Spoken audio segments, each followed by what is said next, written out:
Tornadoes need the right ingredients.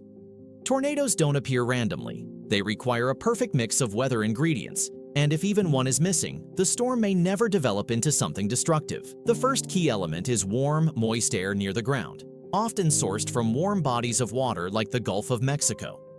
This humid air rises quickly when it meets colder conditions, creating instability. Next, you need cool, dry air sitting above it, usually sweeping down from Canada or the Rocky Mountains. The sharp contrast between these two air masses creates tension in the atmosphere, like a spring waiting to snap. Finally, tornadoes need wind shear, which means winds blowing at different speeds or directions as you go higher up in the atmosphere.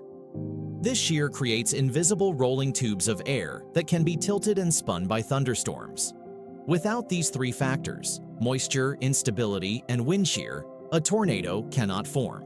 This is why certain regions, especially the central United States, are so prone to tornado activity. The role of supercells. Most thunderstorms come and go without producing anything more dangerous than rain, hail, or lightning. Tornadoes, however, almost always emerge from supercells, which are rare but extremely powerful thunderstorms with rotating updrafts known as mesocyclones. A mesocyclone forms when strong updrafts inside a thunderstorm tilt horizontally spinning air into a vertical position, setting the stage for intense rotation. Unlike smaller, short-lived thunderstorms, supercells can last for hours, growing larger and more violent as they feed off unstable air. They often produce massive hail, severe lightning, and destructive winds even without a tornado. But when conditions are right, their organized rotation can extend downward. In many ways, a tornado is just one possible expression of a supercell's power. Understanding supercells is central to understanding why tornadoes happen. Because without that organized rotating storm structure, the atmosphere rarely has the right conditions to create a funnel that reaches the ground. How rotation reaches the ground. One of the mysteries of tornado science is why some rotating storms produce tornadoes while others don't. Inside a supercell, the mesocyclone is spinning high in the cloud base, but that rotation has to be stretched downward to form a tornado. This often happens when downdrafts of cold air, known as the rear flank downdraft, wrap around the mesocyclone. As this cold air sinks, it squeezes and tightens the rotation, while the rising warm air stretches it vertically. Think of it like a figure skater pulling their arms in. Rotation speeds up the tighter it becomes. As the rotation intensifies near the ground, it can connect with the spinning column above, creating a continuous funnel of violently rotating air. Sometimes this process happens quickly and violently, producing massive tornadoes.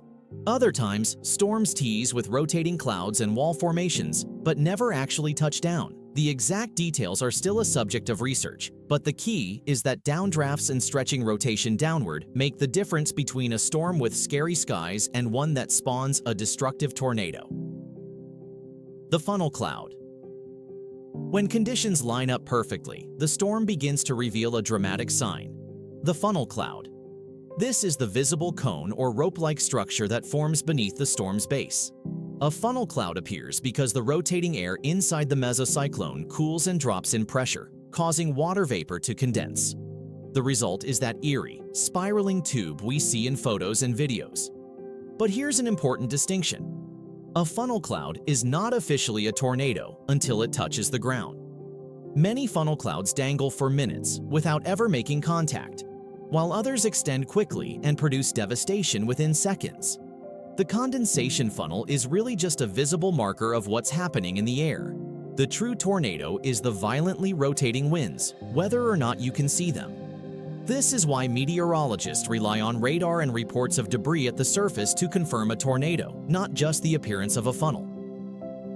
Why tornadoes are so strong. Tornadoes range widely in size and intensity, but the strongest can unleash winds over 200 miles per hour, strong enough to rip asphalt from roads or level well-built homes. Their strength comes from the massive amount of energy stored in thunderstorms. Thunderstorms form when warm, moist air rises and condenses, releasing latent heat into the atmosphere. This heat acts like fuel, powering towering updrafts that can reach heights of 50,000 feet. When that energy is funneled into a narrow spinning vortex, the result is extreme wind speeds. The tighter the vortex becomes, the faster it spins, much like water draining faster through a narrow opening. This is why some tornadoes appear small and harmless, like thin ropes, while others grow into wedge tornadoes wider than a mile. The available energy in the storm, combined with how tightly the rotation contracts, determines how destructive the tornado becomes. Why Tornado Alley exists. Tornadoes can happen almost anywhere in the world, but the United States sees more than any other country, over 1,000 a year. The reason is geography. The central U.S., often called Tornado Alley, has a unique combination of flat land and colliding air masses. Warm, moist air travels north from the Gulf of Mexico. Cold, dry air drops south from Canada, and hot, dry air slides east from the Rocky Mountains. These three streams of air meet in the plains, creating the perfect breeding ground for violent storms. Unlike mountainous regions, where terrain can block or redirect storms, the flat land of the plains allows thunderstorms to grow and rotate without much interference. This doesn't mean tornadoes only happen in Tornado Alley. Major outbreaks occur in the Southeast, Midwest, and even outside the U.S. But it explains why Central America is so consistently battered by these powerful storms. Types of tornadoes. Not every tornado looks or behaves the same, which is why meteorologists categorize them by shape and strength. The most common are rope tornadoes, narrow and twisting, which often occur at the beginning or end of a tornado's life cycle. Then there are wedge tornadoes, which appear as massive, wide walls of rotating air, often the most destructive and long-lived. Another category is multi-vortex tornadoes, where several smaller suction vortices spin inside the main funnel, creating concentrated pockets of extreme damage. Tornado strength is measured on the enhanced Fujita scale, which ranges from EF0 to EF5. An EF0 might peel shingles off a roof, while an EF5 can flatten entire neighborhoods, toss vehicles hundreds of yards, and leave little trace of structures. These classifications help scientists and emergency responders understand not only the damage caused, but also the power of the storm itself. Why they're hard to predict. Despite modern radar, satellites, and storm-chasing research, tornadoes remain incredibly hard to predict. Meteorologists can forecast the conditions that make tornadoes likely, such as warm, unstable air and strong wind shear. But predicting exactly when and where one will form is almost impossible. The difference between a rotating storm, producing a funnel cloud that never touches down, and one that spawns a mile-wide EF4 can be very subtle. This uncertainty is why tornado warnings are often short, giving people only 10 to 15 minutes of lead time to find shelter. Scientists are still studying the processes inside supercells, using advanced Doppler radar and even drones to understand how tornadoes form on the smallest scales. Improving this knowledge could one day provide earlier warnings and save even more lives. But for now, the unpredictability of tornadoes is part of what makes them so feared. The human impact. Tornadoes aren't just scientific phenomena. They are life-changing events for the communities they strike.